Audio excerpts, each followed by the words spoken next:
Hi friends, இந்த வீடியோவில் வந்து நம்ம எதை பற்றி பார்க்க போகிறோம்னா முட்டை பொரியலை பற்றி தான் பார்க்க போகிறோம்.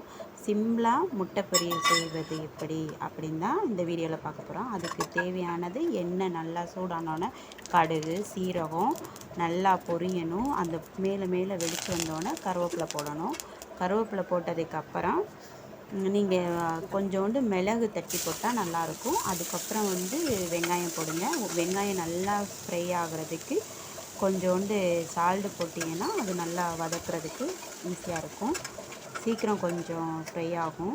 அதுக்கப்புறம் வந்து கொஞ்சோண்டு மஞ்சப்பொடி போடுங்க. 1 ஸ்பூன் போட்டால் போதும் மஞ்சப்பொடி. இது வந்து சிம்பிளாக முட்டை பொரியல் பண்ணுறது. அதுக்கப்புறம் கொஞ்சம் கரம் மசாலா, அதையும் நல்லா வதக்கிக்கிறணும் அந்த வெங்காயத்தில் போட்டு. அதுக்கப்புறம் 1 ஸ்பூன் மிளகாப்பொடி போட்டால் போதும். அதுவும் நல்லா ஃப்ரை பண்ணிக்கிறணும். எண்ணெயிலேயே அந்த மிளகாப்பொடி வந்து நல்லா வதங்கிக்கிறணும். அதுக்கப்புறம் நான் வெள்ளைப்பூடி தட்டி போட்டிருக்கேன் கொஞ்சமாக. அதுக்கப்புறம் 2 முட்டை ஊற்றுங்க போதும். 3 ஊற்றிருக்கேன். எங்கள் ஃபேமிலிக்கு வந்து 3 ஊற்றிருக்கேன். இந்த 2 வெங்காயத்துக்கு 3 முட்டை.